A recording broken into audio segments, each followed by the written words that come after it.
afternoon, everyone. This is Sonika from I'mBeshram.com, adult lifestyle store. We are primarily into online. Now, talking about negative reviews, well, I'mBeshram.com is what it is purely because of reviews. Last 2.5 years, we've had about 2,800 SKUs. We started with 1,000. We're at 2,800 SKUs. We also custom order. And talking of negative reviews, well, we listen to our customers. We listen, our strength right now lies in listening to the customer, responding to the customer, and making sure we solve the problem and not merely apologize. So, and it's an interesting stat that I would like to share with you. We have a 0 negative review anywhere over media. So that speaks for the brand.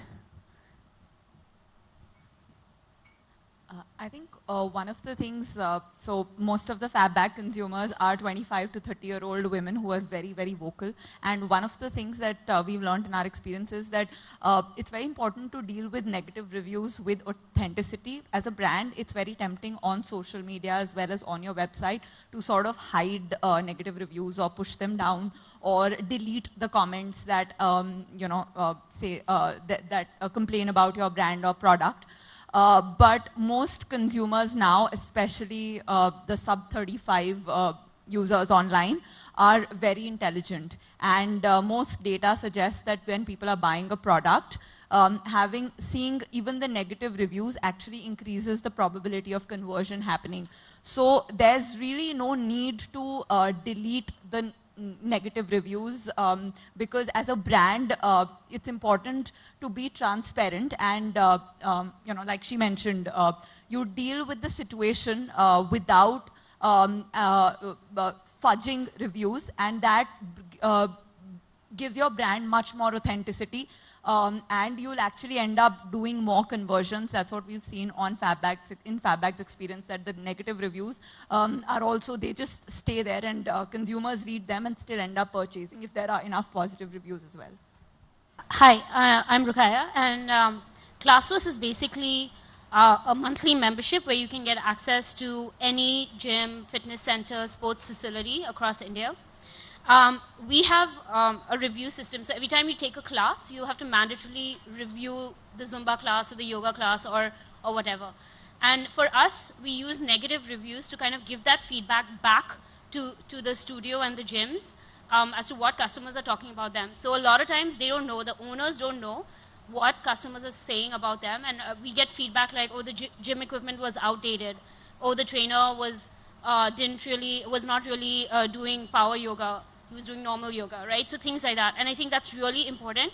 It proves, it helps us get more credibility with our partners, so they know that we're giving them that feedback that customers are giving back to us. And that's how we use our negative reviews. Hi folks, this is Sunil. I represent an organization called as jazzmyride.com. Basically, we are selling auto parts and accessories online. And not only through our website, but also through marketplaces for the last 5 years itself. So to reiterate the question of how do you handle negative reviews, I'll take two perspectives here. One, if you are a marketplace, and two, if you are a seller from that side perspective. So, first, if you are a marketplace that we've been working with, marketplace by the definition itself does not own or put any of its own products on the website. It's the seller community and buyer community which they connect.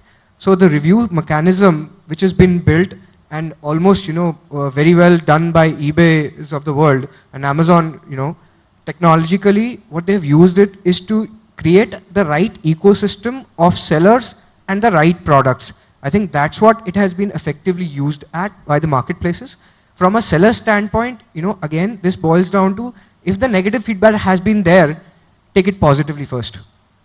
Go into it, investigate around it, that what has been the reason why a customer has taken the pain to write something negative about the product. There must have been some mistake that you as a seller or even a marketplace or anybody in the entire delivery or value chain to that customer must have done something wrong. That's got to be rectified using that customer review. Coming next to it, sometimes the customer reviews are also not that elaborative for you to be able to get into the root cause of the situation. There, we seek that marketplaces today or the websites create that kind of not just a comment-based system to just get one-liner from the customer, but maybe to get into an elaborative, engaging discussion with the buyers so that to understand if the product line needs to be rectified or if something is wrong in that entire delivery mechanism that needs to be attacked and rectified with. Hi, my name is Nilisha Bhimani and I represent StayFabulous.in. Sunil said a lot that was already on my mind in terms of the difference between being a marketplace and a brand with e-commerce presence. So in my case, which is a brand with an e-commerce presence, first I have learned that negative reviews teach you more than positive reviews ever can. And being in fashion, and especially being very visible on all social media platforms and visual social media platforms like Facebook and Instagram, what I've realized is that social media is a double-edged sword that one needs to really just embrace both the positive and the negative. And I've noticed that people usually review if either they're really happy with what they've received or really unhappy with what they've received. And you have to be willing to take the good with the bad. And once you accept that negative reviews will really, really help you kind of positively make amends, I really don't, one stops looking at it as a problem. That's what I feel. Hi folks, this is Ronak. I take care of category strategy at ShopClues. We are a marketplace. We have about 3.5 lakh plus merchants selling with us. We have more than 1 crore products with us. So in such kind of a scenario, it's highly impossible for us to actually judge each and every merchant, judge each and every product which is live with us, right? So in that kind of a scenario, customer reviews play a very big role. So there are 3 parts how they influence us, right? So one, how they influence ShopClues as a brand, how they influence the merchant because the merchant is selling with us. So merchant's business is affected with it. Then there is customer who is buying from us.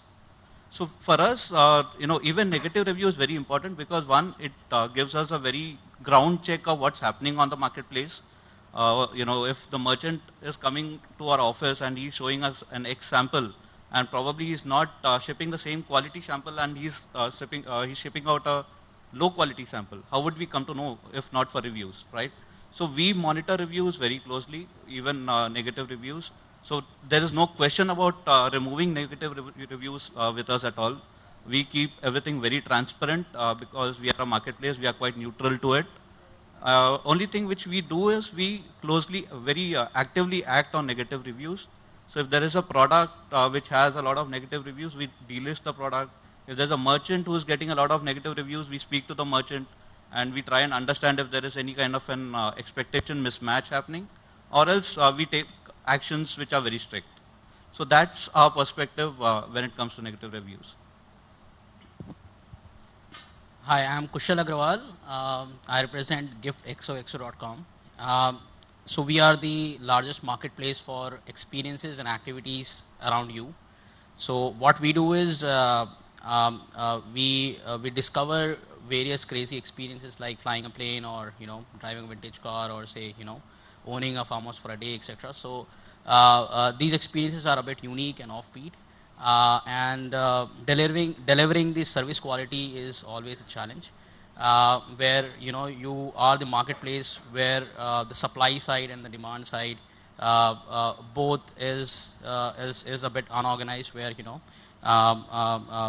the sellers are still new to this particular concept. So handling the negative reviews, I would break it up in 2 parts. One is handling, and then the second part is the improvement of the overall experience of the customer. So in terms of handling, you have to be very upfront to the customers, saying that. So you have to understand what went wrong. You have to understand the entire business case, and then you need to tell to the customer upfront or in a very polite manner that this is something which happened wrong, and this is why the problem happened, and then you have to get on the improvisation mode where how you can rectify those mistakes in a very minute level. Take the feedback and implement the same with the seller network, or within the team, if the communication is wrong, how can we improve it? Or if the service quality is wrong, how can we improve it? Where all things went wrong, and handle it in a right fashion. So, so improvisation. So negative reviews is all about improvisation, and you need to take it in a sportsman spirit, and you need to improvise on the feedback which you have got. It's not just like you just take negative feedback and be sorry about it. You have to do something about it. That's how you grow and your businesses grow. So, hi, I am Ankur Dhawan. I look after business in PropTiger.com. We are a end-to-end transactions portal. Yes. And as you can see in our category, they are very rarely you get a positive review. So I'll just go with what the other panelists have said. So we are all online customer-focused brands. So if there is a negative review as a brand, PropTiger.com, I feel that somebody else is doing my job. I should have caught anything going wrong or anything, the bad experience my customer is having through my own organization, and a customer is telling me, we need to fix that. So in that case, we don't delete those negative reviews. We work on it. We solve those problems. And at the end of the day, if the customer, after solving the problem, gives us a positive review, that's the job done. The bigger problem is the marketplace part of the brand, the category which we are in, the brokers, the builders, the kind of the activities which happen in this particular category is not always in our control. And that is where the biggest struggle is, that if there is a negative review about a builder, and the kind of builders will typically have, leave aside the top 100 builders, they will not like negative reviews. They force us to take it down. The good thing is that PropTiger.com, we are not charging the builders for the listing.